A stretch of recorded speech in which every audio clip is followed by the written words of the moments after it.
Ninkasi, co-founder and CEO of Ninkasi Brewing Company. My partner Jamie was a professional brewer for 9 years, and we were both living in Eugene at the time. My background was more in business and finance, and so he was at the point where he was ready to open his own brewery, and I had an interest in brewing craft beer, and so we joined forces to start up Ninkasi. My name is Jamie Floyd.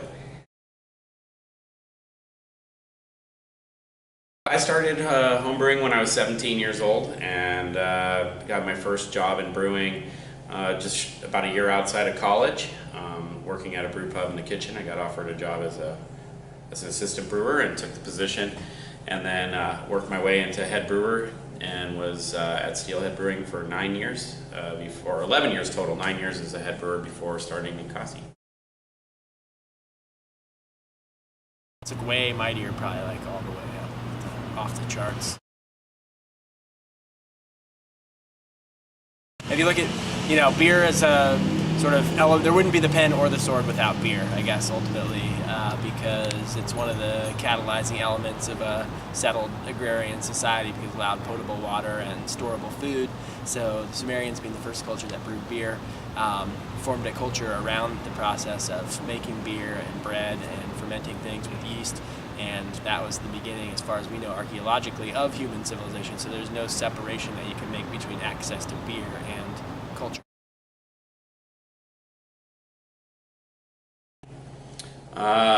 Pen is mightier than the sword. Well, I would have to say,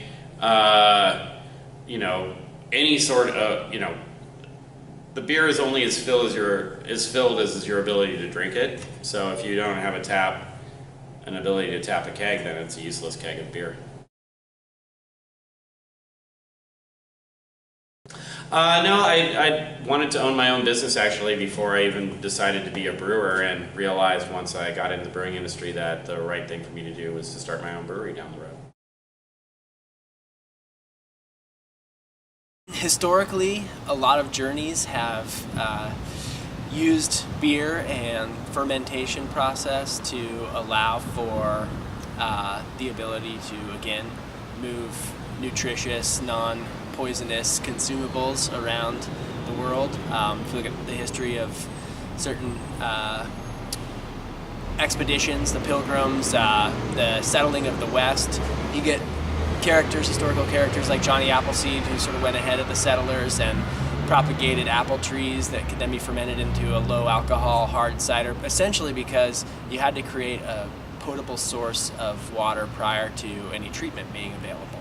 And so fermenting things was a way to allow for that nutritious aspect from what's being fermented, and the biologically stable aspect of a small amount of alcohol being available to people. And so the kind of story arc is that eventually, if we do go into space and have a reason that we need to transform what we find into something that we can consume safely, in some aspects, as long as it's not toxic liquid to begin with, then we'll be able to use yeast in its historical perspective to create an environment that's stable for human life.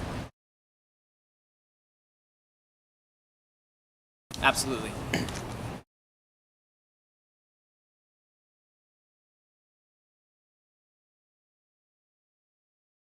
It started out of a kind of a chance, not a chance actually, it was an arranged meeting between mutual friends of myself and someone who is an amateur rocket enthusiast and had been working on amateur rocket launch situation. Is basically the 10th year anniversary of amateur rocket launch into space, and Team Hybridyne created the launch vehicle, or the actual apparatus that the rocket launched off of. And he came to an event I was doing in the Portland area, and our mutual friend introduced us, and basically over beer is just really kind of, I love outer space stuff and nerdiness like that, and they love beer, and kind of got brought up later with Nikos, and Nikos sort of took on the aspect of looking to see if there was a way that we could make it work, or we could be a part of a rocket launch. Well, it's step by step. So, I saw Star Wars probably 12 times in the theater and had for a long time wanted to be an astronaut, and it's really not where my path has taken me. So, having some sort of connection to the potentiality of beer that's either, for us starting by getting yeast up into space and back and being able to brew with it here on Earth, and then to see how, you never know where things can take us. But kind of the first steps in the beginning of seeing was whether that's something that's possible.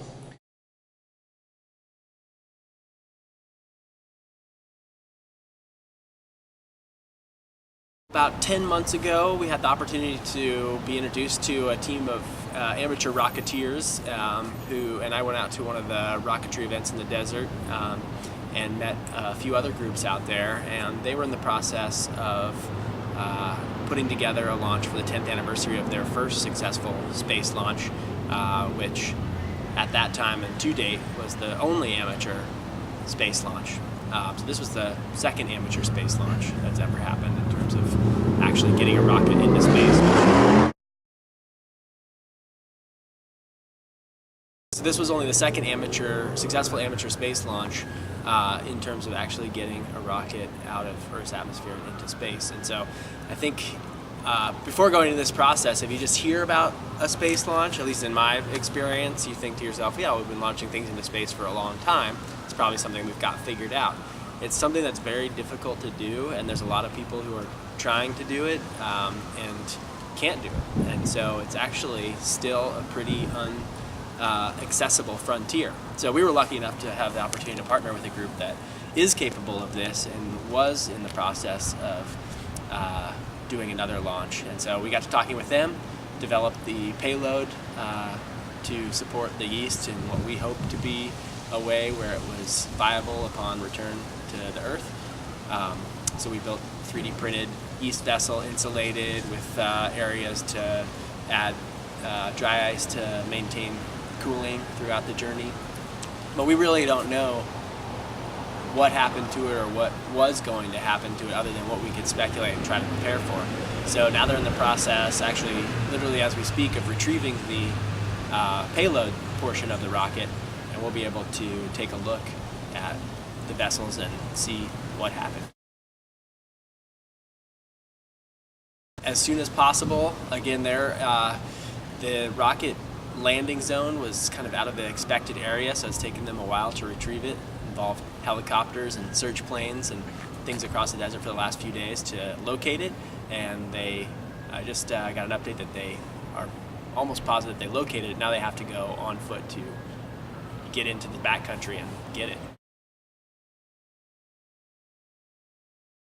The yeast at this point did not survive its stay in the desert, so it's actually probably at least one of the factors is going to be the terrestrial environment, because it lost its coolant a couple of days ago and basically hadn't been recovered yet. So that'll be one of the issues. So we know that that's going to be the case. Now the other aspects we're going to look at are anything that may have had to do with mutations caused by cosmic radiation, which out of the Earth's atmosphere is a lot more intense and a lot stronger. We will look for changes due to acceleration and g-forces. So the thing accelerated over 4,000 miles an hour and also had a rotational acceleration as a part of it. And yeast goes through a centrifuge and thing like that, so that may not be as big of a deal, but it also lost atmospheric pressure at a point.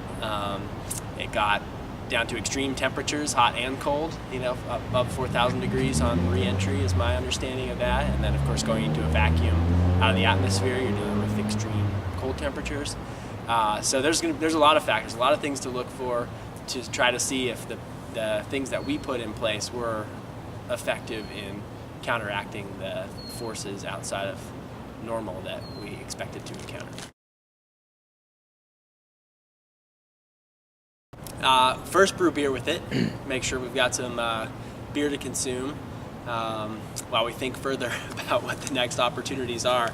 But ultimately, proving that there is an opportunity to preserve the viability of one of the key components of fermentation in an environment beyond the terrestrial environment is a huge step towards understanding the opportunities out there. I mean, certainly, given the sense of the sophisticated technology that we have in terms of launches on a governmental scale and things like that, I mean, I'm sure that yeast can be preserved and headed up there, but it'll be interesting for us to see kind of on a more amateur, on a more experimental level, if it's something that can be done on a scale that is maybe relevant to everyone if possible.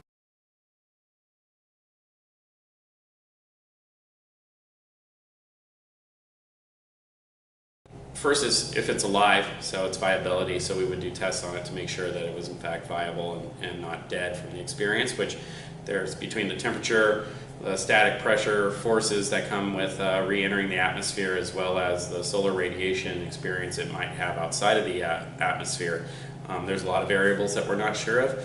As brewers, we like to try to take yeast and bring it to its most vital state for brewing, and so for us, we're trying to basically protect the yeast from all of these obstacles and get it out into zero gravity and back, and then to be able to brew with it, and whether from there find out if anything really changed with the way that it performs. Yeah, absolutely. So the first rocket launch was done on the playa in northern Nevada, and sort of it's a public park, but it gets used for things like that occasionally. And there were 3 tracking devices that were put on it, 2 of which were being researched to see if they would work in conjunction with the Federal Aviation Administration, so the FAA was there, and those 2 devices failed on ignition, and so we only had one ability to sort of triangulate where that rocket was, or I shouldn't say myself because I wasn't the one triangulating it, but for the team, and because of it, it took 27 days to track it down in something that would normally take a few hours. So we had built a box to transport the yeast and back in a way that would try to help protect it from the environment. We packed it with dry ice, and we thought that we had bought it probably about 10 hours of time from launch to retrieval for us to be able to get it back and have a good shot at it being viable. So it took 27 days, so we did get it back. We were able to learn from it that the device that we used to get it up there and back worked well. There were a couple of vials that had some cells that looked possible, and we did try to sort of jump start them in the laboratory and stuff like that, but they wouldn't have gotten up to a level that would have sustained a full brew. So we're looking for our next opportunity to get up there and try again. Yeah, absolutely. We've got word it's looking like the second half of October we'll be able to have part of a payload, much smaller payload, so this time we'll be able to send up a couple of vials of yeast rather than 16. So much smaller payload, but we'll be able to be a part of a commercial launch that's happening out of the spaceport in the White Sands area, and they don't lose things out there. It's an incredibly monitored area, as well as they have numerous devices for triangulation, and they don't lose things. This is a amateur rocket, and they still spent the time to find it and all of that, but they did it in an area which was not for that purpose per se. So we're excited they're going to help build the containment device for it to help prevent the solar radiation and some other aspects, and it should go totally as planned. Well, the first thing for us to do is to make beer with space yeast. We have a plan to do that a couple of ways. Our long-term idea would be able to share that yeast with other people too, and the knowledge based on that, and then look for other opportunities to research it more.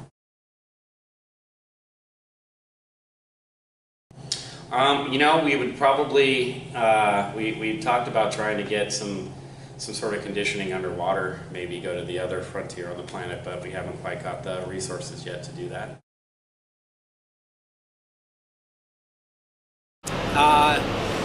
I think that it is a really interesting point that other than artificially, in situations like prohibition and so forth, the development of culture and access to fermented beverages has really never been separated. So they really developed simultaneously.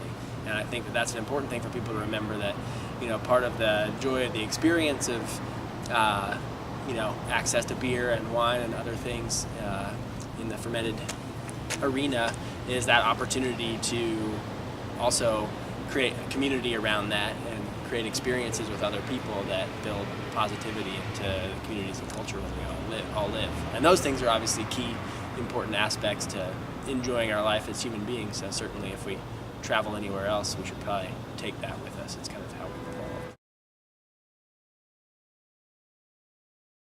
Absolutely, that's the sort of core of our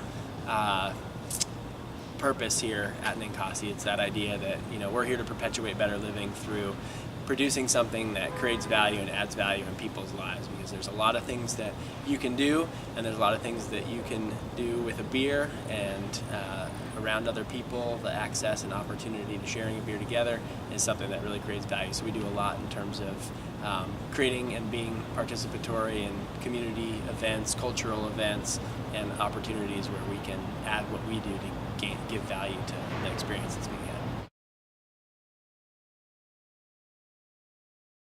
We started in 2006, so just over 8 years now, and we have partnered with hundreds and hundreds of organizations throughout our footprint. We have a Beers Love program, which is a community and nonprofit support and sponsorship program, so we interact with a lot of organizations through that, and again try to bring what we do to what they do and add value to that experience. We also sponsor a lot of cultural events and festivals. We're at a big music festival right now as the beer vendor and sponsor. Drink Summit, yep. We'll have the Whitaker Block Party here coming up soon. Mountain Bike Oregon is happening this weekend, so we brewed a special beer for Mountain Bike Oregon. The proceeds will go to help trail building efforts as well, so supporting that community and also having some fun while we're at it. So it's almost unlimited. We've got a recording studio that we're building into our new building here. We partner and sponsor a lot of different bands, because beer and music, of course, are great. Is a great combination. And just in general, we just try to be participatory in what we do, because ultimately what we create is an experiential thing, and so finding other experiences that go well with that is a good way to get that out there. I think, you know, there's outer space and I guess there's inner space, and I think within the industry too there's a lot of fun things happening in terms of trying new experiments with what beer can be, how it's made, what ingredients can go in it, what types of aging and what types of other additional processes and other additional bacteria and other yeasts can be added to enhance the sort of different varieties and flavors that are created. So I think there's also a lot of experimentation, a lot of fun happening in the craft beer industry right now around that side of experimentation and exploration, and so it's kind of fun to go to the other spectrum of, you know, this sort of outer space, look at, you know, where can we take it in terms of all of these things that we're doing in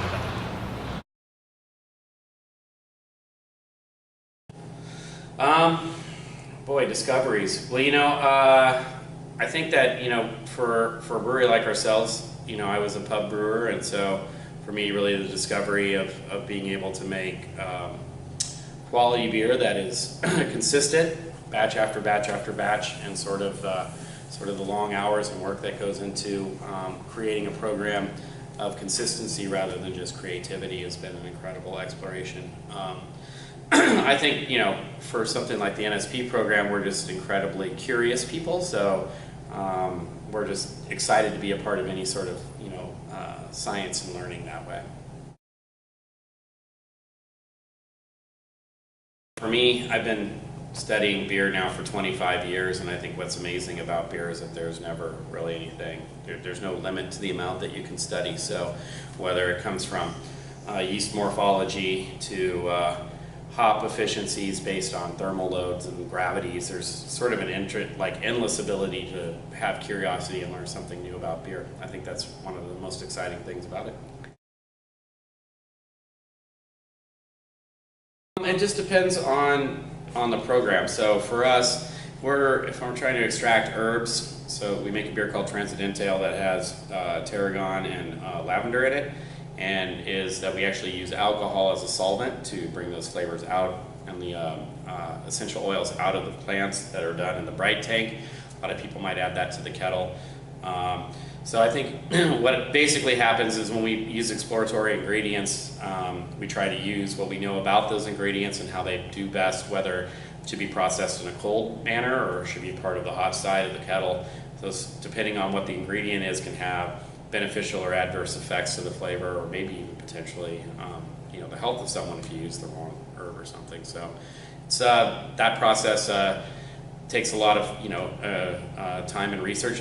When we made the lavender and tarragon beer for the first time, I had to reach out to herbalist friends because they hadn't really been used in beer, so there wasn't really a lot to go on from brewing canon, so I had to talk to my botanist friends to ask them for their help.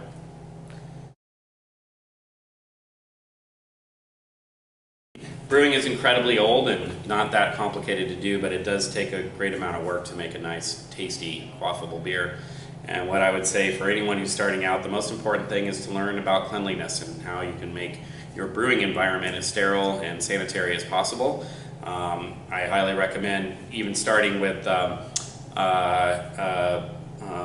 malt extracts rather than whole grain systems and stuff like that, because you can put a lot of time and energy into that part of the work and then mess it up in the fermentation or the conditioning or in the bottling of the product and stuff like that, or the beers. So what you want to do is start simple and then from there bridge out. So try to make a clean beer first and then start to get creative. Just that, beer is one of those great parts of civilization. It's been a part of us since we started, organizing as groups of people, and it's lived through the entire process, and as a result has turned into something incredibly nerdy and something fun to work with and do. And that, in my experience, and you get a chance to make a beer for yourself, you learn a lot about how we feed ourselves, you learn a lot about yourself, and you get to share something with your friends. So that's a good thing all around. So mission 1 was a success in that we launched the rocket into space, but we're unsuccessful in locating it soon enough to preserve the yeast in a viable state. It took about a month to get the rocket back out of the desert from where it had landed. Mission 2 was successful on both fronts. We launched out of New Mexico at Spaceport America, and were able to retrieve it within half an hour of the return to Earth, and the yeast was viable. We were able to prop it up, and we were able to brew the beer with it. Mission 1, we were really excited because I think in our minds the biggest risk was that something could go wrong with launch. And so once we saw the launch go successfully, and then we're getting reports and pings back from the rocket that it had entered space and was doing fine and was on its way back, we were super excited because we really thought that at that point, we had successfully accomplished our mission. And then over the course of the next several hours, when we realized that not only were we not able to locate it, but we didn't know where it was, it started to get a little more grim. So a lot of real high enthusiastic excitement, followed by some pretty disappointing hours afterward. So it's kind of a roller coaster. That one, we were pretty confident in the retrieval process because launching from Spaceport America allowed us to coordinate through the launch partner that we had with White Sands Missile Range. So as opposed to the more sort of independent tracking that we were doing out in Nevada, we had military radar tracking the satellite. So we were pretty confident that that wasn't going to be lost. So that one was sort of a guarantee, more or less, so long as everything went correctly with the launch. Still a little bit tentative because we still had to test the yeast, bring it back to our lab, and make sure that it had survived and was viable. So there were definitely some questions about if and what could have happened to it on the trip, just with acceleration, with extruded temperature, with the radiation when you're out of the Earth's atmosphere. So there were some X factors for sure, which was kind of the bigger part of the project, which was, I wouldn't say necessarily the bigger part of the project, but a main part of the project, ensuring that the yeast would survive the trip up and back. And so we were a little tentative as we brought it back and started to look at it, but once we saw viable cells, we were able to test it for fermentation, and we were able to figure out relatively quickly that it was in fact viable, that we were going to be able to brew with it. We wanted to do a little bit of a combo, wanted to add some Oregon ingredients in there, so that's why we have the Oregon hazelnuts. We wanted to do a big, robust beer that would be able to age, so if people wanted to collect the beer and hold on to it for a few years or save it for a special occasion, they could. So that's why we went the Imperial Stout route. And then Star Anise just seemed like a cool flavor and a cool thing to just tie in, to space and Star. And then Cocoa Nibs just kind of round it out and add some depth to the nature of the stout. So that's kind of more or less where we ended up with the beer. Ground control would definitely be probably good with a cheese plate or with a dessert. So something that's gonna, the beer's pretty rich and a lot of depth, so something that would kind of complement the beer but not necessarily be totally, competing with it for flavor. So something that would highlight it. So I would go with a nice chocolatey dessert or a nice cheese plate, and then enjoy the beer sort of for its own sake. It's a big, pretty robust stout.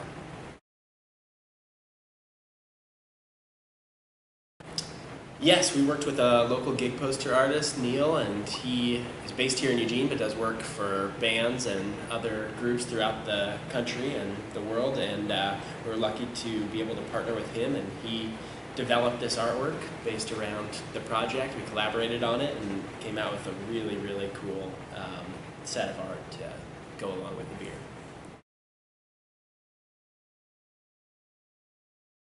It's hard to put that all together.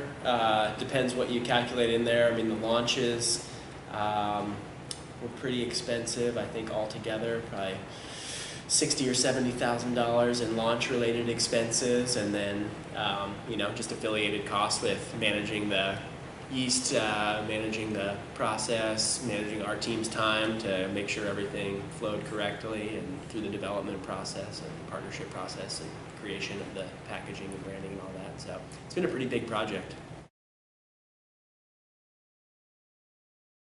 Well, we have multiple varieties of yeast that we sent up. So I think right now our goals are to release Ground Control and have some fun promoting it and enjoying the beer, of course, and then looking at opportunities to take some of the other yeast strains we have in the future and also create some other beers around those. That would be sweet, yes. I don't know if it would be on the moon or on Mars per se, but it would be cool to brew beer in space. Space station would probably be a good first step, so if anyone is connected to the space station out there, let us know. We'd be happy to brew some beer up there. But also we met through the second launch a group that's working on experiments to do bubble manipulation in liquids in zero gravity through ultrasonic waves.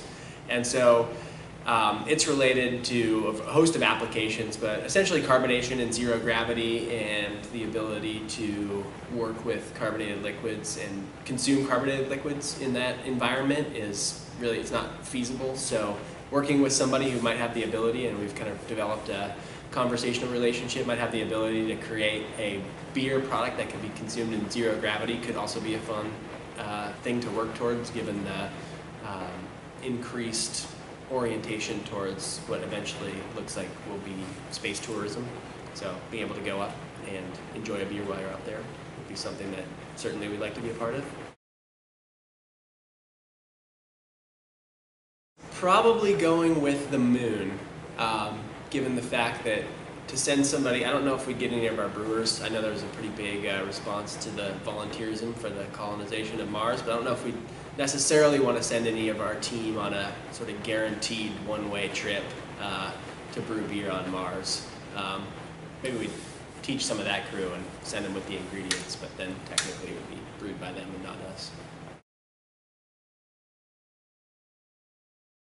That would be pretty sweet. I think we were joking around that it would be kind of fun to like age some of the beer in a deep part of the ocean. So the yeast went to space and the beer went to the bottom of the ocean. Whether that's feasible or not, I'm not sure. But there's some historical precedent with liquor being aged under the ocean and things like that. So it might be kind of fun if there was ever an opportunity that we found to do something like that. I think the first launch was probably the most impactful part of it, and the idea that, there's not a lot that, there's things that we do as a company that are innovative, and there's things that we do, as just individuals that are sort of unexpected in terms of their outcomes. But really, when you're working with the science of space and rocketry and actually sending something into space, we all thought, given that, we've been going to space for a long time, we're working with professionals, this is going to be just another project that we undertake, and it's going to work out, we'll just go through the process and, get to the end result. That's kind of how we're used to sort of organizing ourselves and operating. When you kind of are at the fringe of what's possible, and in this case, it's the only amateur group to ever have launched a rocket into space previously, and I believe still the only one that has achieved that goal. When you're kind of at the edge of what's possible, you can't count on a predictable outcome, and you kind of hear that when you, groups like SpaceX and others are talking, hey, we're going to try this out, and maybe it's going to be a 50-50 whether it works or not. And so for us, at least for myself, we're kind of used to living in a predictable world, so to do something where we had to sort of embrace that failure as just part of the process, I think that was probably the biggest piece of the project that was the most impactful for me and for us. Fear has always been part of the process of human endeavor and progression, so I would say just don't forget that as we continue on our journey, and make sure that we're considerate of the fact that beer is a great thing to have along.